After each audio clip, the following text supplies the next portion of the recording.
대법원 2019년 11월 28일 선고 2016-233538, 233545 판결 사건명 채무부존재 확인, 손해배상 기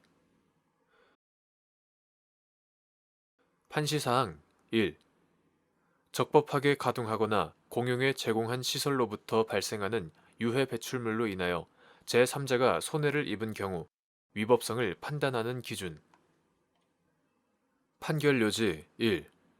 불법 행위 성립 요건으로서의 위법성은 관련 행위 전체를 일체로만 판단하여 결정하여야 하는 것은 아니고 문제가 되는 행위마다 개별적, 상대적으로 판단하여야 할 것이므로 어느 시설을 적법하게 가동하거나 공용에 제공하는 경우에도 그로부터 발생하는 유해 배출물로 인하여 제3자가 손해를 입은 경우에는 그 위법성을 별도로 판단하여야 한다. 이 경우 판단 기준은 유해의 정도가 사회통념상 일반적으로 참아내야 할 정도를 넘는 것인지 여부이다. 판시사항 2. 민법 제758조 제1항에서 정한 공작물의 설치 또는 보존의 하자의 의미 및 공작물의 이용에 따른 피해가 제3자의 참을 한도를 넘는지 판단하는 기준. 판결 요지 2. 고속도로를 설치하고 보존, 관리하는 자는 설치 또는 보존, 관리의 하자로 인하여 피해가 발생한 경우 민법 제758조 제1항에 따라 이를 배상할 의무가 있다. 공작물의 설치 또는 보존의 하자는 해당 공작물이 그 용도에 따라 갖추어야 할 안전성을 갖추지 못한 상태에 있다는 것을 의미한다.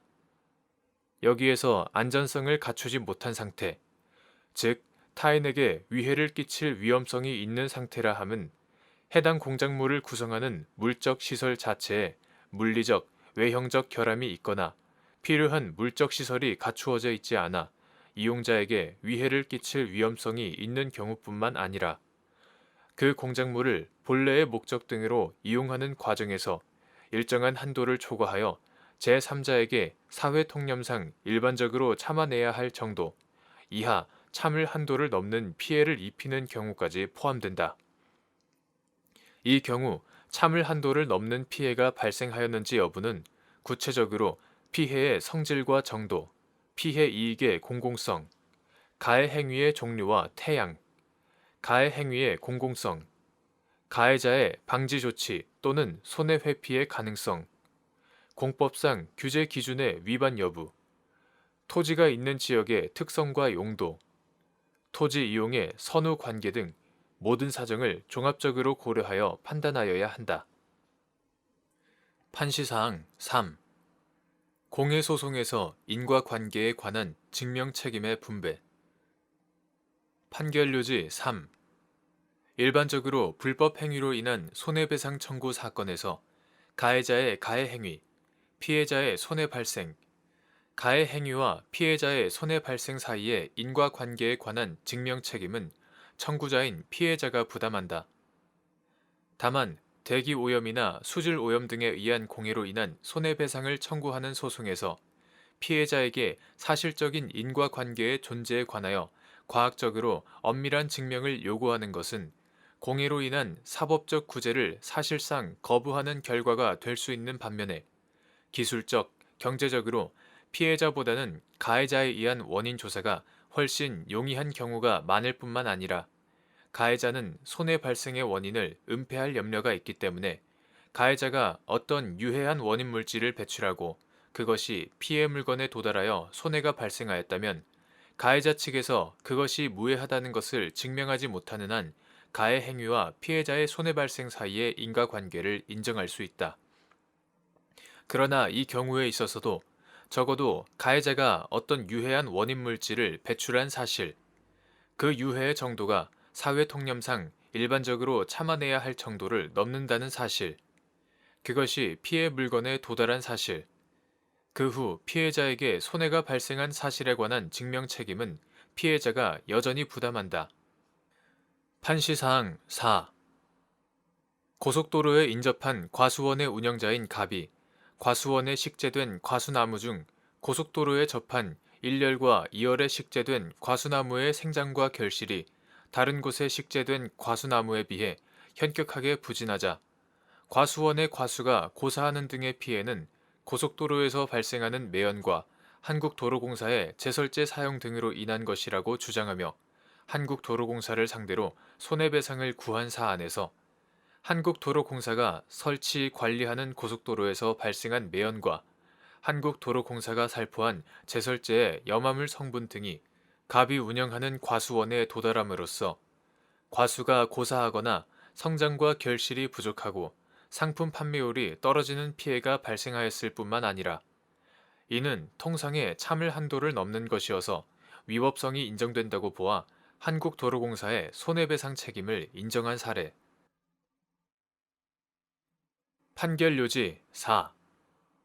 고속도로에 인접한 과수원의 운영자인 갑이 과수원에 식재된 과수나무 중 고속도로에 접한 1열과 2열에 식재된 과수나무의 생장과 결실이 다른 곳에 식재된 과수나무에 비해 현격하게 부진하자 과수원의 과수가 고사하는 등의 피해는 고속도로에서 발생하는 매연과 한국도로공사의 제설제 사용 등으로 인한 것이라고 주장하며 한국도로공사를 상대로 손해배상을 구한 사안에서 한국도로공사가 설치 관리하는 고속도로에서 발생한 매연과 한국도로공사가 살포한 제설제의 염화물 성분 등이 갑이 운영하는 과수원에 도달함으로써 과수가 고사하거나 성장과 결실이 부족하고 상품 판매율이 떨어지는 피해가 발생하였을 뿐만 아니라 이는 통상의 참을 한도를 넘는 것이어서 위법성이 인정된다고 보아 한국도로공사의 손해배상 책임을 인정한 사례.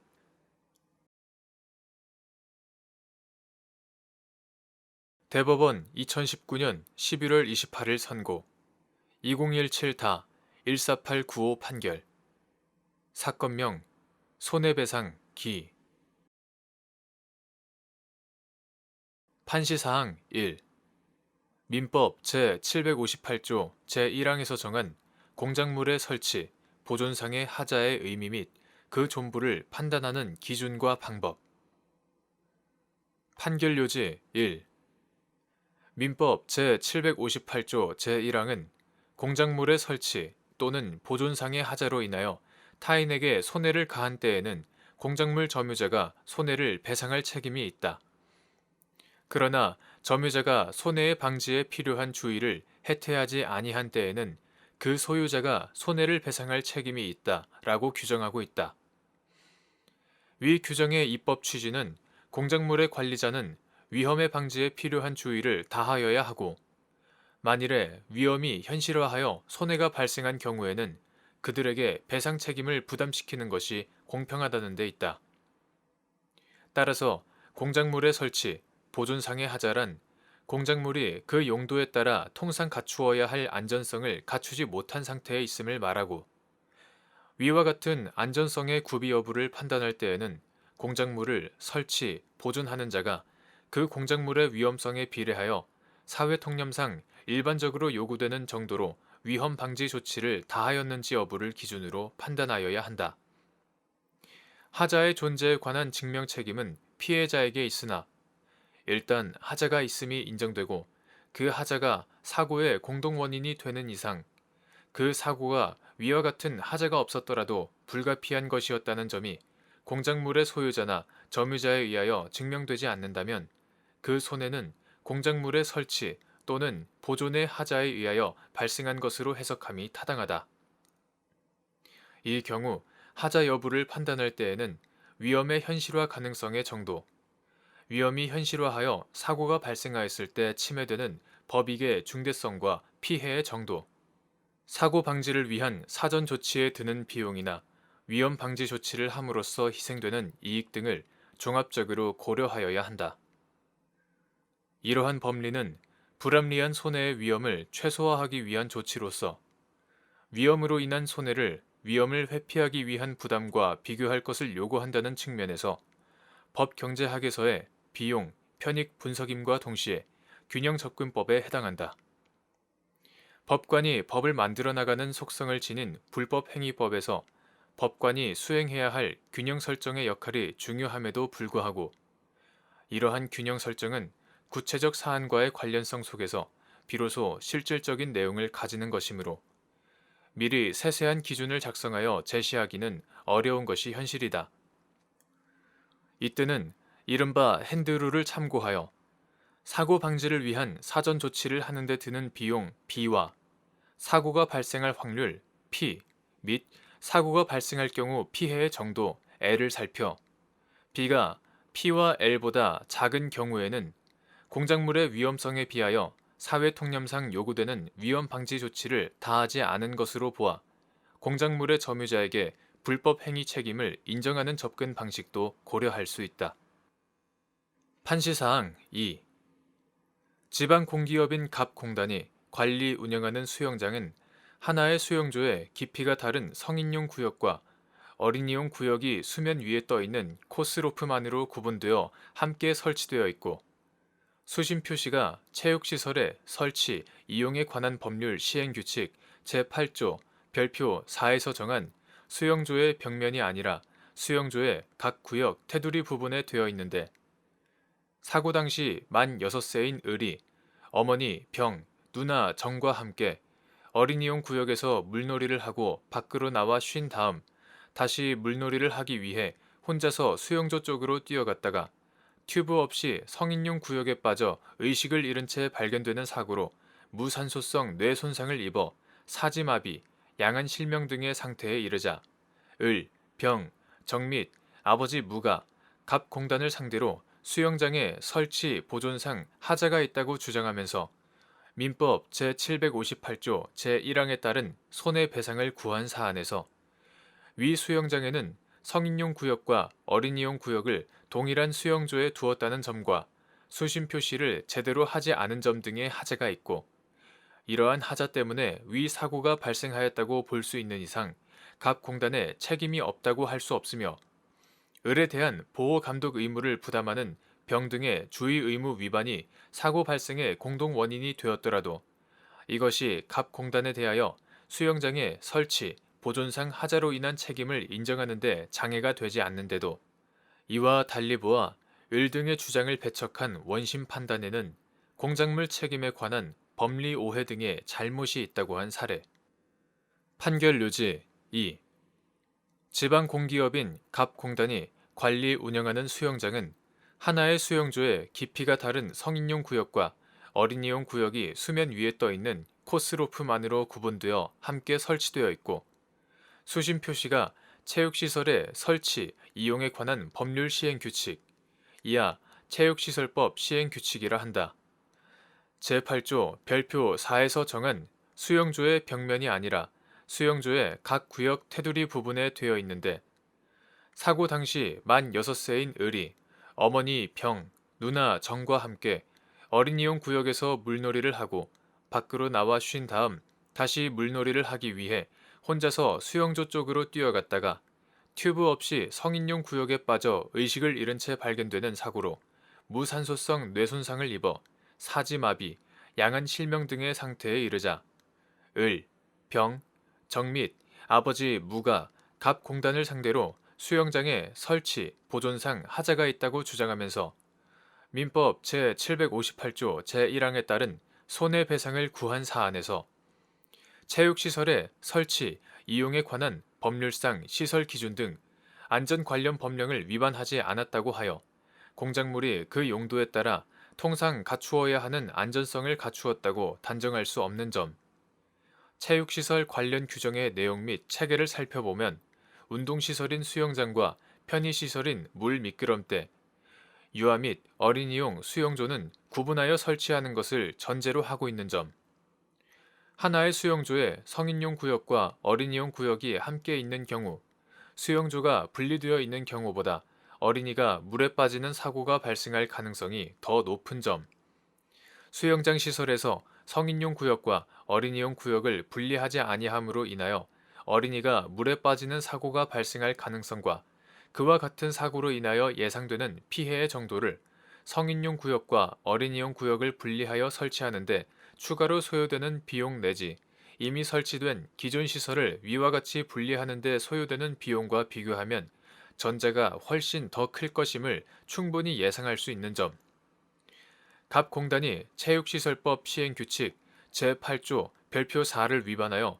수신 표시를 수영조의 벽면에 제대로 하지 않은 점 등을 종합하면 위 수영장에는 성인용 구역과 어린이용 구역을 동일한 수영조에 두었다는 점과 수신 표시를 제대로 하지 않은 점 등의 하자가 있고, 이러한 하자 때문에 위 사고가 발생하였다고 볼 수 있는 이상 갑공단에 책임이 없다고 할 수 없으며, 을에 대한 보호감독 의무를 부담하는 병 등의 주의 의무 위반이 사고 발생의 공동 원인이 되었더라도 이것이 갑공단에 대하여 수영장의 설치, 보존상 하자로 인한 책임을 인정하는 데 장애가 되지 않는데도, 이와 달리 보아 갑공단의 공작물 책임에 관한 을 등의 주장을 배척한 원심 판단에는 공작물 책임에 관한 법리 오해 등의 잘못이 있다고 한 사례.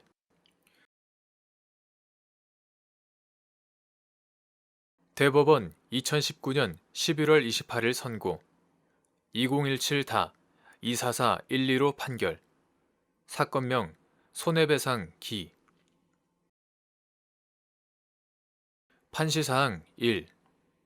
주식회사의 이사가 부담하는 대표이사와 다른 이사들의 업무 집행을 감시, 감독할 의무의 내용 및 이러한 의무는 사회이사와 비상근 이사도 마찬가지로 부담하는지 여부.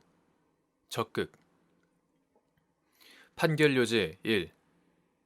주식회사의 이사는 선량한 관리자의 주의로서 대표이사 및 다른 이사들의 업무 집행을 전반적으로 감시할 권한과 책임이 있고, 주식회사의 이사회는 중요한 자산의 처분 및 양도, 대규모 재산의 차입 등 회사의 업무 집행 사항에 관한 일체의 결정권을 갖는 한편, 이사의 직무 집행을 감독할 권한이 있다. 따라서 이사는 이사회의 일원으로서 이사회에 상정된 안건에 관해 찬부의 의사표시를 하는 데 그치지 않고, 이사회 참석 및 이사회에서의 의결권 행사를 통해 대표이사 및 다른 이사들의 업무 집행을 감시, 감독할 의무가 있다. 이러한 의무는 사회이사라거나 비상근 이사라고 하여 달리 볼 것은 아니다. 판시사항 2. 주식회사 감사의 권한과 의무 및 책임. 판결 요지 2. 주식회사의 감사는 회사의 필요적 상설기관으로서 회계감사를 비롯하여 이사의 업무 집행 전반을 감시할 권한을 갖는 등 상법 기타 법령이나 정관에서 정한 권한과 의무가 있다. 감사는 이러한 권한과 의무를 선량한 관리자의 주의 의무를 다하여 이행하여야 하고, 이에 위반하여 그 임무를 해태한 때에는 그로 인하여 회사가 입은 손해를 배상할 책임이 있다. 판시사항 3.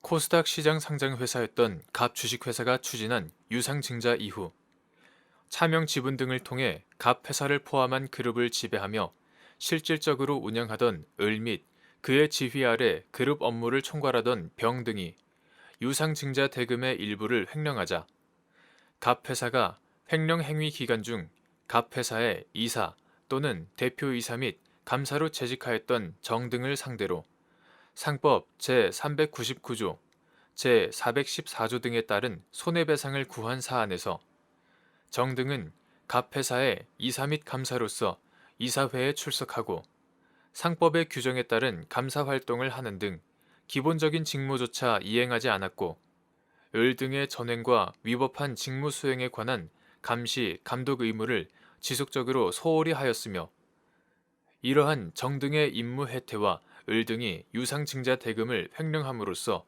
갑 회사가 입은 손해 사이에 상당 인과관계가 충분히 인정되는데도, 이와 달리 보아 정 등의 책임을 부정한 원심 판단에는 상법상 이사 및 감사의 주의 의무에 관한 법리 오해의 잘못이 있다고 한 사례. 판결 요지 3.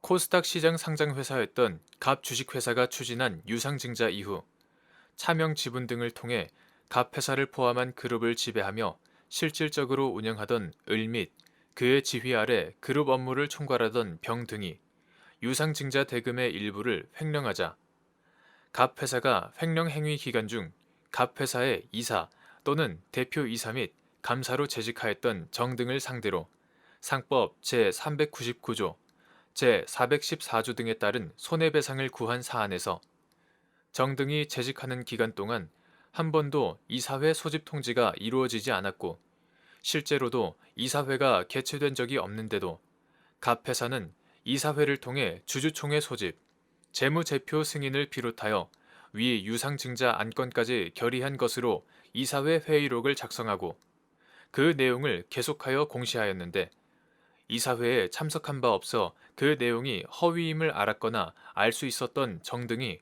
한 번도 그 점에 대해 의문을 제기하지 않은 점, 유상증자 대금이 갑 회사의 자산과 매출액 등에 비추어 볼 때 규모가 매우 큰데도 정등이 위와 같은 대규모 유상증자가 어떻게 결의되었는지, 결의 이후 대금이 어떻게 사용되었는지 등에 관하여 전혀 관심을 기울이지 않았고 유상증자 대금 중 상당액이 애초 신고된 사용 목적과 달리 사용되었다는 공시가 이루어졌는데도 아무런 의문을 제기하지 않은 점, 회계감사에 관한 상법상의 감사와 주식회사의 외부 감사에 관한 법률상의 감사인에 의한 감사는 상호 독립적인 것이므로 외부 감사인에 의한 감사가 있다고 해서 상법상 감사의 감사 의무가 면제되거나 경감되지 않는 점 등에 비추어 보면 정등은 갑 회사의 이사 및 감사로서 이사회에 출석하고 상법의 규정에 따른 감사 활동을 하는 등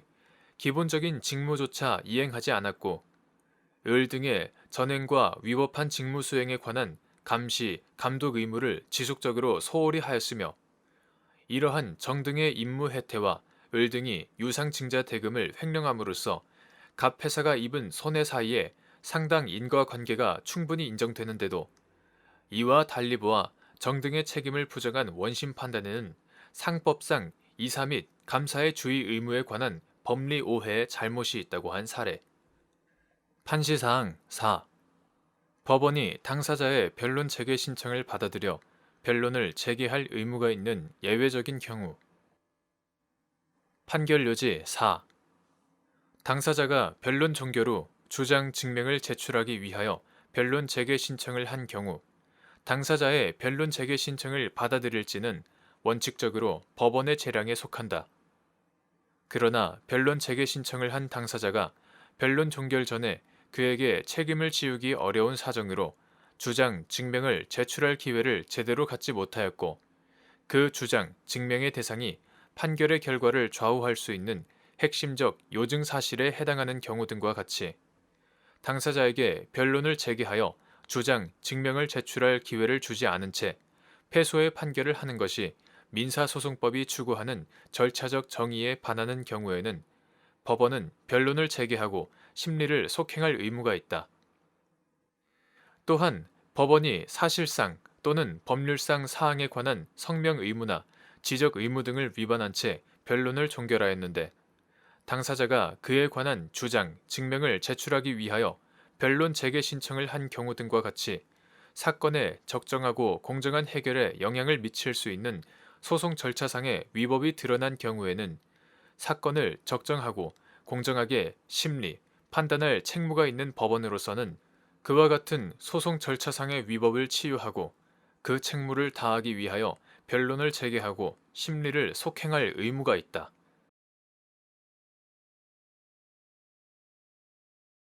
대법원 2019년 11월 28일 선고 2017다 257-869 판결 사건명 해고 무효 확인 판시사항 1.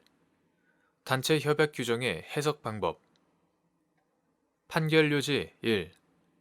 단체 협약서와 같은 처분 문서는 특별한 사정이 없는 한 그 기재 내용에 의하여 문서에 표시된 의사표시의 존재 및 내용을 인정하여야 하고 한편 단체 협약은 근로자의 근로 조건을 유지, 개선하고 복지를 증진하여 근로자의 경제적, 사회적 지위를 향상시킬 목적으로 노동자의 자주적 단체인 노동조합이 사용자와 사이의 근로 조건에 관하여 단체 교섭을 통하여 체결하는 것이므로 그 명문의 규정을 근로자에게 불리하게 해석할 수는 없다. 판시사항 2. 단체 협약에서 쟁의 기간 중에는 징계나 전출 등의 인사 조치를 아니한다고 정하고 있는 경우, 정당하게 개시된 쟁의 과정에서 발생한 징계 사유를 들어 쟁의 기간 중에 징계 등 인사 조치를 할 수 있는지 여부. 소극. 판결 요지 2. 단체 협약에서 쟁의 기간 중에는 징계나 전출 등의 인사 조치를 아니한다고 정하고 있는 경우, 이는 쟁의 기간 중에 쟁의 행위에 참가한 조합원에 대한 징계 등 인사 조치 등에 의하여 노동조합의 활동이 위축되는 것을 방지함으로써 노동조합의 단체 행동권을 실질적으로 보장하기 위한 것이므로, 쟁의 행위가 그 목적이 정당하고 절차적으로 노동조합 및 노동관계조정법의 제반 규정을 준수함으로써 정당하게 개시된 경우라면, 비록 쟁의 과정에서 징계 사유가 발생하였다고 하더라도 쟁의가 계속되고 있는 한 그러한 사유를 들어 쟁의 기간 중에 징계위원회의 개최 등 조합원에 대한 징계 절차의 진행을 포함한 일체의 징계 등 인사 조치를 할 수 없다. 판시사항 3. 단체 협약에서 회사는 정당한 노동쟁의 행위에 대하여 간섭 방해, 이간 행위 및 쟁의 기간 중 여하한 징계나 전출 등 인사 조치를 할 수 없으며, 쟁의에 참가한 것을 이유로 불이익 처분할 수 없다고 정하고 있는 경우, 비위 사실이 쟁의 행위와 관련이 없는 개인적 일탈에 해당하거나 노동조합의 활동이 저해될 우려가 없는 경우에는 정당한 쟁의 행위 기간 중에도 회사가 징계권을 행사할 수 있다는 식으로 위 규정의 적용 범위를 축소하여 해석할 수 있는지 여부. 소극. 판결 요지 3. 단체 협약의 쟁의 중 신분 보장 규정이 회사는 정당한 노동쟁의 행위에 대하여 간섭 방해, 이간 행위 및 쟁의 기간 중 여하한 징계나 전출 등 인사 조치를 할 수 없으며, 쟁의에 참가한 것을 이유로 불이익 처분할 수 없다라고 규정하고 있는 경우, 이러한 문헌 자체로 징계 사유의 발생 시기나 그 내용에 관하여 특별한 제한을 두고 있지 않음이 분명하므로, 위 규정은 그 문헌과 같이 정당한 쟁의 행위 기간 중에는 사유를 불문하고 회사가 조합원에 대하여 징계권을 행사할 수 없다는 의미로 해석함이 타당하다. 만일 이와 달리 비위 사실이 쟁의 행위와 관련이 없는 개인적 일탈에 해당하거나 노동조합의 활동이 저해될 우려가 없는 경우에는 정당한 쟁의 행위 기간 중에도 회사가 징계권을 행사할 수 있다는 식으로 쟁의 중 신분 보장 규정의 적용 범위를 축소하여 해석하게 되면, 위 규정의 문헌 및 그 객관적인 의미보다 근로자에게 불리하게 되어 허용되지 않는다고 보아야 한다. 이와 같이 근로자에게 불리한 해석은 쟁의 기간 중에 쟁의 행위에 참가한 조합원에 대한 징계 등 인사 조치에 의하여 노동조합의 활동이 위축되는 것을 방지함으로써 노동조합의 단체 행동권을 실질적으로 보장하기 위한 위 규정의 도입 취지에 반한다.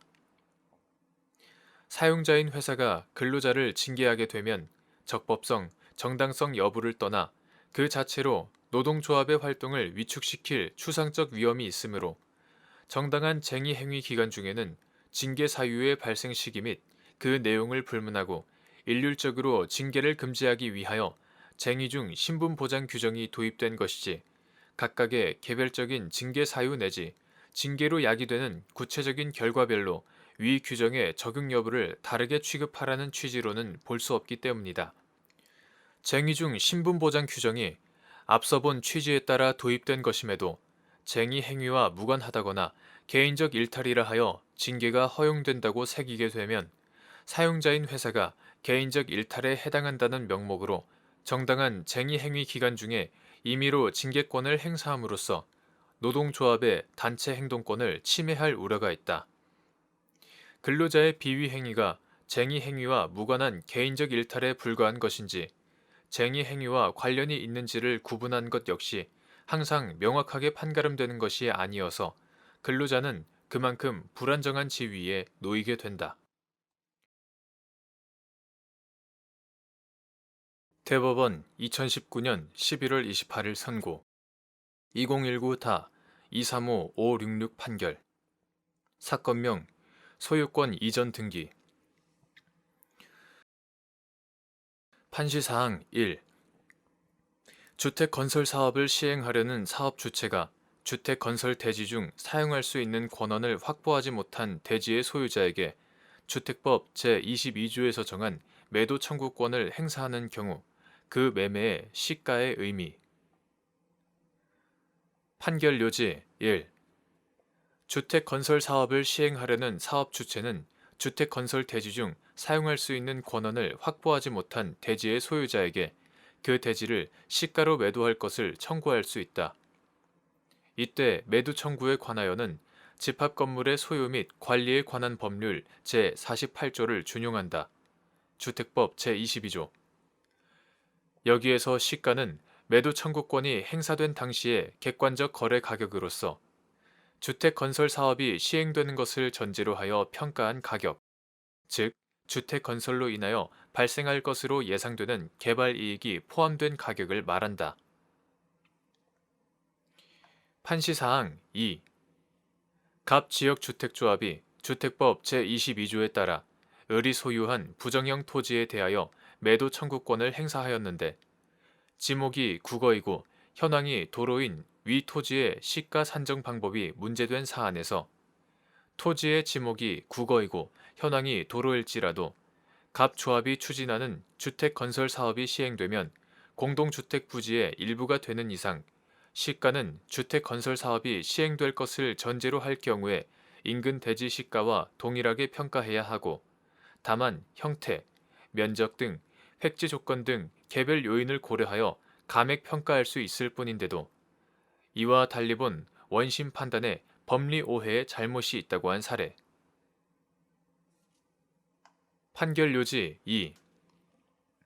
갑 지역주택조합이 주택법 제22조에 따라 을이 소유한 부정형 토지에 대하여 매도 청구권을 행사하였는데 지목이 국어이고 현황이 도로인 위 토지의 시가 산정 방법이 문제된 사안에서 토지의 지목이 국어이고 현황이 도로일지라도 갑 조합이 추진하는 주택 건설 사업이 시행되면 공동주택 부지의 일부가 되는 이상 시가는 주택 건설 사업이 시행될 것을 전제로 할 경우에 인근 대지 시가와 동일하게 평가해야 하고 다만 형태, 면적 등 획지 조건 등 개별 요인을 고려하여 감액 평가할 수 있을 뿐이며 지목이 국어라는 이유만으로 행정 조건을 열세로 반영하는 것은 실질적으로는 개발 이익을 반영하지 않고 현재의 지목과 현황을 기준으로 시가를 산정한 것으로 볼 수 있는데도 이와 달리 본 원심 판단에 법리 오해의 잘못이 있다고 한 사례.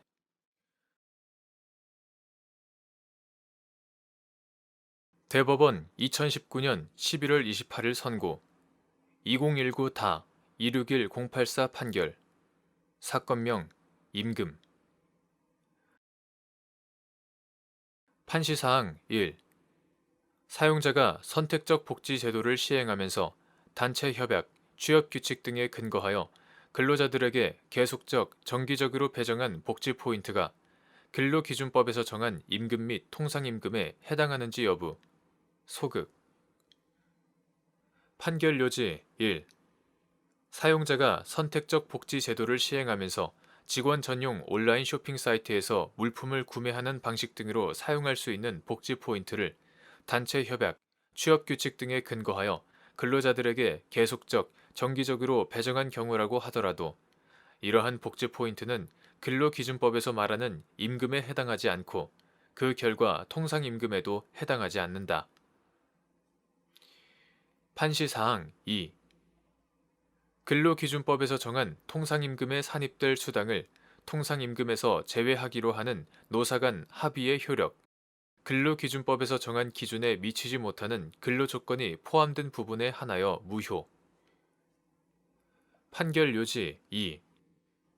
근로기준법 제15조는 제1항에서 이 법에서 정하는 기준에 미치지 못하는 근로조건을 정한 근로계약은 그 부분에 한하여 무효로 한다 라고 규정하고 제2항에서 제1항에 따라 무효로 된 부분은 이 법에서 정한 기준에 따른다 라고 규정하고 있다.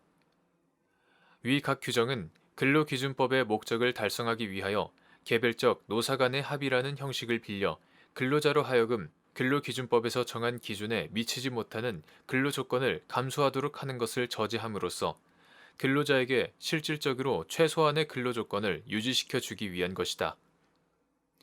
이러한 위 각 규정의 문헌과 취지에 비추어 보면 근로기준법에서 정한 통상임금에 산입될 수당을 통상임금에서 제외하기로 하는 노사 간의 합의는 그 전부가 무효가 되는 것이 아니라 근로기준법에서 정한 기준과 전체적으로 비교하여 그에 미치지 못하는 근로조건이 포함된 부분에 한하여 무효로 된다. 판시사항 3.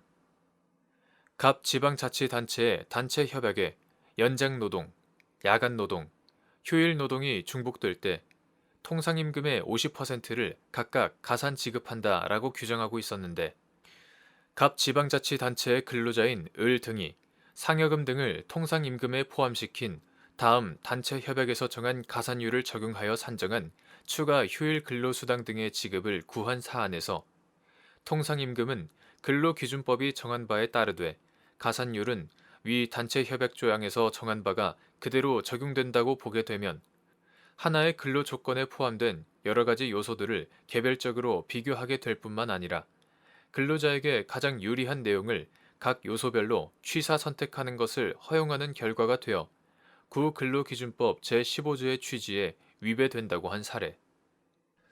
판결요지 3.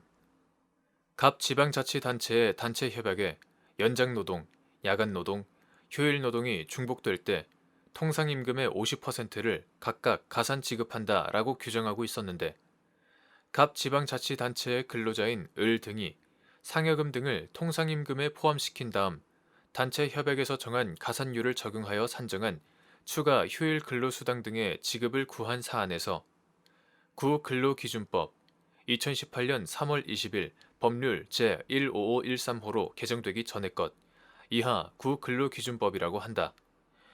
제56조는 사용자는 연장 근로와 야간 근로 또는 휴일 근로에 대하여는 통상임금의 100분의 50 이상을 가산하여 지급하여야 한다라고 규정하고 있을 뿐인데 위 단체 협약 조항을 휴일 근로와 연장 근로 내지 야간 근로가 실제 중복되는 범위에 상관없이 휴일 근로 시간 전부에 대하여 중첩적으로 100분의 50의 가산율을 적용하여야 한다는 의미로 해석하면서 통상임금은 근로기준법이 정한 바에 따르되 가산율은 위 단체 협약 조항에서 정한 바가 그대로 적용된다고 보게 되면 하나의 근로조건에 포함된 여러 가지 요소들을 개별적으로 비교하게 될 뿐만 아니라 근로자에게 가장 유리한 내용을 각 요소별로 취사 선택하는 것을 허용하는 결과가 되어 구근로기준법 제15조의 취지에 위배되므로 원심으로서는 을 등이 주장하는 상여금 등 수당을 포함시켜 근로기준법에 따른 적법한 통상임금을 재산정한 다음